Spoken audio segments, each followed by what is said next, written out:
To M. Dostoyevsky, Petersburg, January 1st, 1840. I thank you from the bottom of my heart, my kind brother, for your nice letter. No, I am not like you. You wouldn't believe how sweet is the tremor in my heart when I'm handed a letter from you. And I have invented a new kind of delight for myself, a very bizarre one, to impose the agony of suspense upon myself.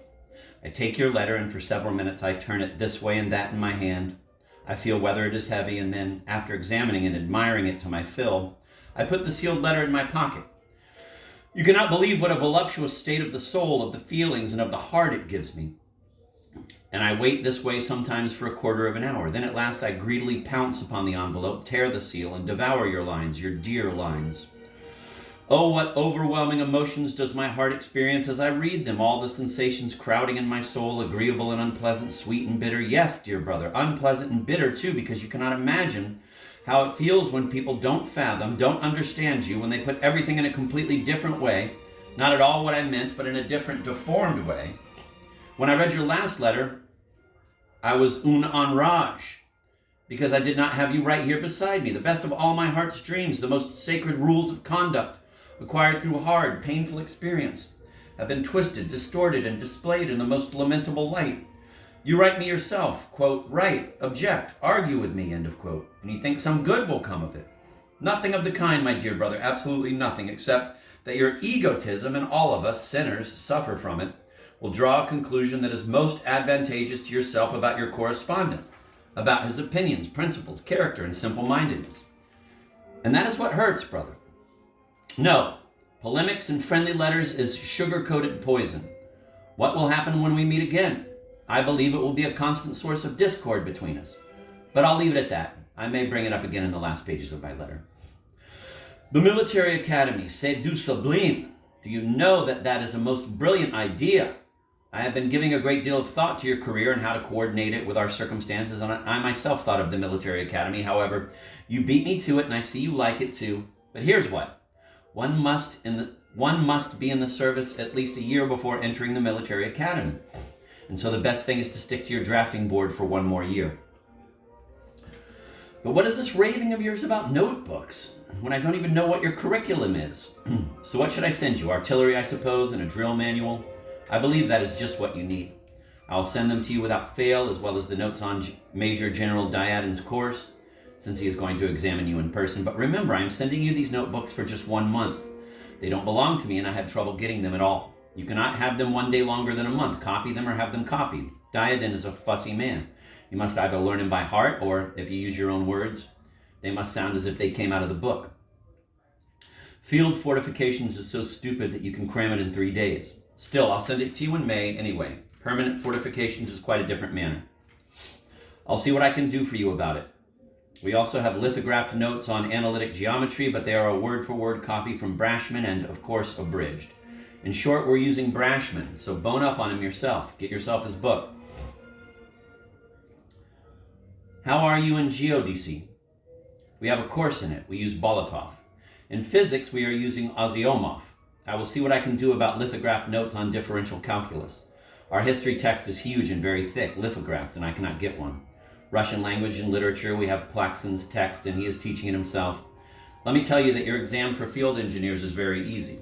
They're not strict at all, and their policy is not to be too hard on their brother engineers. I have seen a number of examples that bear me out on this. I have sent an extremely deferential letter to the Cumans, so don't worry, I anticipate favorable results. I still haven't written to our guardian. God, I haven't had the time. Best wishes for the new year, dear one. What does it have in store for us? One thing for sure, the past 5 years have been terrible for our family. I have just read again your last year's New Year's greeting. The idea is good. The spirit and tone of the poem are strongly influenced by Barbier. By the way, his words about Napoleon were fresh in your memory at the time. Now, about your poetry. Listen, dear brother, I believe that in the life of a man there are lots and lots of sadness and grief, and also much that gives joy. In the life of a poet there are both thorns and roses. Lyricism is the constant companion of the poet because he is a creature of words. Your lyric poetry was charming. The Stroll, Morning, An Apparition of Mother, The Rose, was that the title? The Steeds of Phoebus, and many other delightful poems. They tell so many revealing things about you, my dear fellow. I feel them so intimately. I could understand you then because those months were so memorable, so very memorable for me then. How many strange and wonderful things happened in my life at that time. It is a very long story, and I will tell it to no one. Shidlovsky showed me your poems then. You are so unfair to Shidlovsky. I don't want to defend those things in him that cannot be appreciated by someone who doesn't know him or his ideas or his rules of conduct and who is rather set in his opinions. If only you had seen him last year. He spent a whole year in Petersburg without having a post or employment. God only knows why he was living here. He was in no sense rich enough to lead a life of pleasure in Petersburg. But obviously he had come to Petersburg just to escape to someplace. It was enough to take one look at him to see that he was suffering. He was very drawn, his cheeks were sunken, his eyes, once so moist, were dry and aflame. The spiritual beauty of his face had become enhanced by his physical decline. He suffered terribly. My God, how he loves a certain girl. I believe her name is Marie. She married somebody or other. Without that love, he couldn't have been the pure, lofty, and unselfish priest of poetry he is. When I went to visit him in his poor lodgings on a winter's evening, e.g. just a year ago, I couldn't help thinking of the sad winter Wunjan spent in Petersburg, chapter 8. But the difference was that before me was not a cold creature, an ardent dreamer in spite of himself, but a wonderful, noble person, a truly human being like those drawn by Shakespeare and Schiller, although even then he was ready to sink into the morose mania of Byronic characters. We often spent whole evenings together talking about God knows what. What a pure and open soul. Tears gush from my eyes when I remember the past. He had nothing from me, and what was I to him? He simply had to open himself up to someone. Ah, what a shame you weren't there with us. He wanted so much to see you. He wanted to tell you in person that you were his friend, and a title that meant so much to him. I recall his reading your poems with tears running down his cheeks. He knew your poems by heart, and you had the audacity to say he was making fun of you? How miserable and pitiful he was. A pure angelic soul, and in that painful winter, he did not forget his love. Its flames burned brighter and brighter. Then came the spring. It brought him back to life. His imagination began creating dramas, and what dramas they were, my brother. Your opinion of them would have changed if you had read Maria Simonova when he had rewritten it. He had been rewriting it throughout the whole winter. The first draft he himself called ugly. In his lyric poetry, if only you had seen the poems he wrote last spring. For instance, the one in which he speaks of fame. I wish you'd read that one, brother. After returning from camp, we spent little time together. During our last meeting, we went for a walk in Yekaterinov. Oh, what an evening we spent. We recalled those winter days when we talked about Homer, Shakespeare, Schiller, and Hoffman, whom we read and discussed endlessly. We also talked about ourselves, about our past life, about the future, about you, my dear brother. But now, it has been a long time since he left, and I haven't heard a thing from or about him. I wonder whether he's still alive. He was in desperately bad health. Do write him.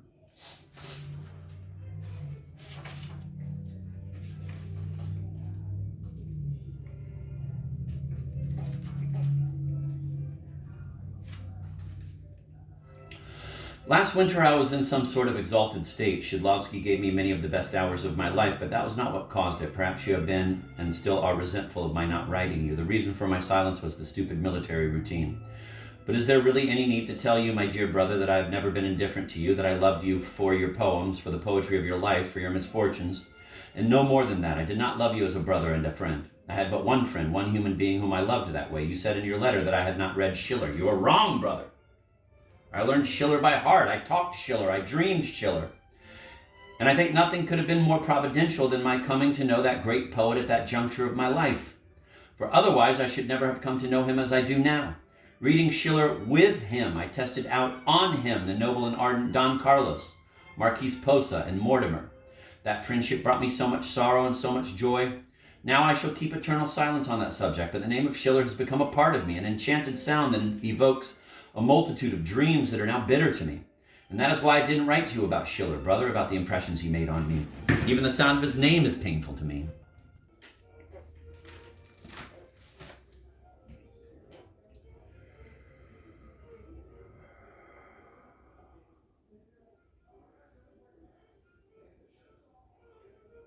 I don't know if I read this, so I'll read this again. That friendship brought me so much sorrow and so much joy. Now I shall keep eternal silence on that subject. But the name of Schiller has become a part of me, an enchanted sound that evokes a multitude of dreams that are now bitter to me. And that is why I didn't write to you about Schiller, brother, about the impressions he made on me. Even the sound of his name is painful to me.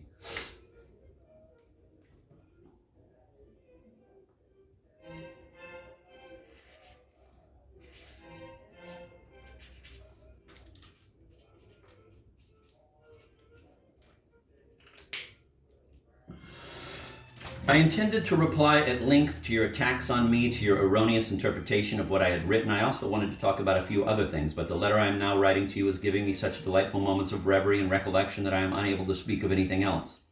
I shall say only one thing in my defense. I never compared the great poets, especially since I didn't know them. I never drew parallels, as for example, between Pushkin and Schiller. I wonder what gave you that impression. Please copy down and send me my exact words. But I disavow any such comparison. Possibly in talking about something else I mentioned Pushkin's and Schiller's names side by side. But even so, I would guess that there must have been a comma between the two names. There is no resemblance between them whatever. Pushkin and Byron, maybe. As to Homer and Victor Hugo, I believe you have deliberately misinterpreted what I was trying to say. What I actually said was this. Homer, a legendary man, he was perhaps like Christ, an incarnation of God sent to us, can be compared only to Christ and not to Goethe. Try to understand him, brother. Try to grasp the meaning of the Iliad. Admit it, you haven't really read it, have you? Don't you realize that in the Iliad, Homer gave to the whole ancient world a scheme for spiritual and earthly life with the same force as Christ gave it to the modern world?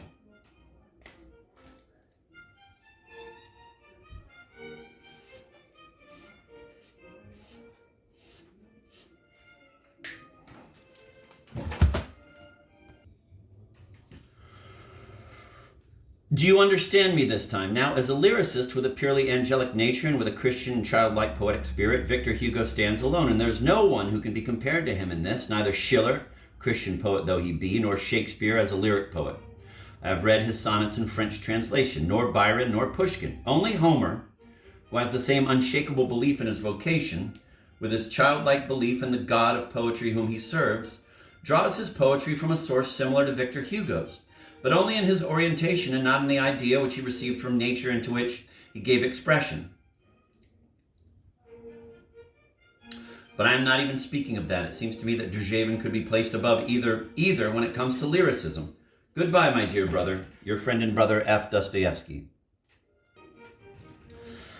This letter has made me shed a few tears by reminding me of the past. The subject of your play is charming. You demonstrate the truth of your idea, and I particularly like the idea of your hero who, in his search for the infinite and encompassable, just like Faust goes insane at the very moment he has found the infinite and encompassable, at the moment he is loved. That is beautiful. I am delighted to see that Shakespeare has taught you something. You are angry with me for not answering all your questions. I should have liked to oblige, but it's impossible. I have neither time nor paper.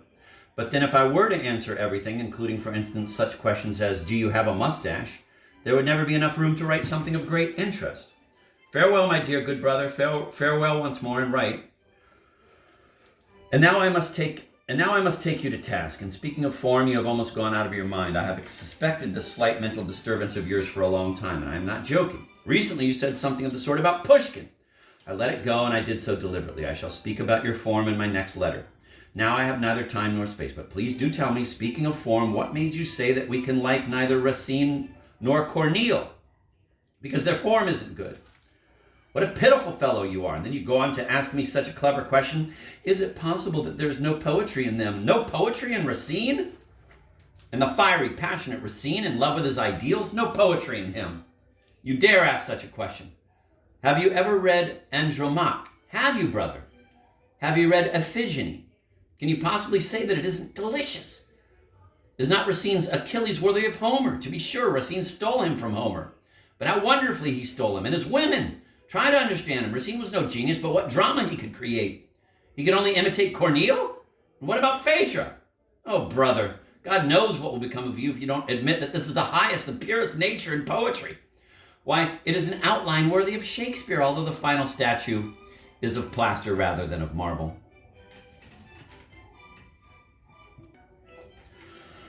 Now, shall we talk about Corneille? Listen, brother, I don't know how to speak to you. I suppose the best thing would be to do so having filled myself with peas, a la Ivan Nikiforovitch. No, I just won't believe it, brother. You haven't read it, and that is why you are so far off the mark. Let me tell you, then, that his monumental characters and his romantic spirit, he is almost Shakespeare's peer. My poor fellow, to everything you have just one set reply, the classical form. But don't you realize, you poor devil, that Corneille appeared only 50 years after that pitifully sad mediocrity Jodelle and his wretched parody of Cleopatra, after Tchaikovsky's Ronsard, and after that cold rhymester Malherbe, who was almost his contemporary. So how could he possibly have invented the form of a play? It is a good thing that he took it from Seneca. Tell me, have you ever read his Cinna? Before this divine portrayal of Octavius, before whom the corner of the page has been cut off here, Karl Moore, Fiesco, Tell, Don Carlos, they would have been a credit to Shakespeare. Poor fellow, if you haven't already done so, read it, especially the dialogue between Augustus and Cinna where he forgives him his betrayal, but the way he forgives him. You'll realize that only angels who have been offended talk like that. Especially the passage where Augustus says, Soyons amas Cinna. And have you read Horace? Where, except in Homer, can you find characters like those? The old Horace is a Diomedes. The young Horace, an Ajax Telemonide, but with the spirit of Achilles and Curios. He is Patrocles. He is Achilles. He is everything that only the sadness of love and duty can express. What grandeur it possesses. And have you read Le Cid? Read it, miserable man. Read it and fall on your face before Corneille. You have insulted him. Read him. Read him. And what does Romanticism demand of its highest ideas? What does Romanticism demand if its highest ideas are not developed in Le Cid? What characters Don Rodriguez, young son, and his paramour, and what an ending. But don't get angry with me after all this for my offensive remarks. Don't be another Ivan Ivanovich Perepinko.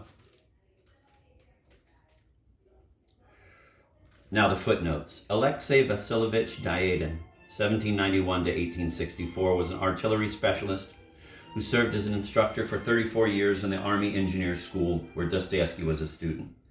Nikolai Dmitrovich Brashman, 1796 to 1866, was a professor of mathematics and the author of a course in analytic geometry, Kerr's Analytic Geometry, 1836. Alexei Pavlovich Balatov, 1803 to 1853, was a geodesist and topographer, author of a course in higher and lower geodesy, 1837. Vasily Timofeyevich Plaksin, 1796 to 1869, taught Russian language and literature and wrote A History of Russian Literature, 1835. Dostoevsky's deferential letter to the Cumanins, not included in this collection, was an abject apology for not having written to them for so long. The Cumanins were the Dostoevsky's wealthiest relatives and frequently came to their aid in financial difficulties. However, the estate they left was the subject of bitter arguments among the relatives during the last 10 years of Dostoevsky's life. Our guardian was Karepin, the husband of Dostoevsky's eldest sister, Varvara. He had been named family guardian upon the death of Dostoevsky's father. Henri Auguste Barbier, 1805 to 1882, was a French satirical poet. His first collection, Iambs, made him famous overnight. He regarded Napoleon as an arrogant usurper. The friend whom Dostoevsky says he loved so much was probably Ivan Ignatovich Berezhetsky, one of his few friends at the engineering school. Gavril Romanovich Derzhavin, 1743 to 1816, is often regarded as the greatest Russian poet before Pushkin. His Ode to God, 1784,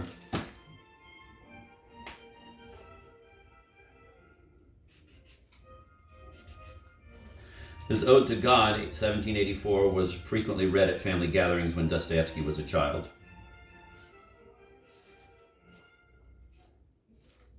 Ivan Nikiforovich and Ivan Ivanovich Perepinko are the title characters of a story by Gogol, How Ivan Ivanovich Quarreled with Ivan Nikiforovich, Povest o Tom, 1834. Etienne Jodelle, 1532 to 1573, was a French dramatist whose first play, Cleopatra Captive, was acclaimed by his contemporaries as a revival of ancient Greek tragedy. He was a member of the Pleiad formed about Pierre de Ronsard, 1524 to 1585, the poet who created the lyrical form known as the Ronsard strophe.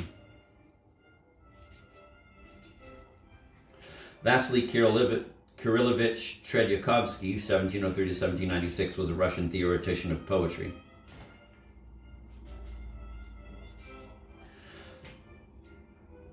François de Malherbe, 1555 to 1628, was a French poet who wrote odes in classical style. In Corneille's play Cinna, Augustus discovers a plot against him by Cinna. When he has Cinna at his mercy, he offers him his hand and says, "Soyons amas, Cinna, let us be friends, Cinna."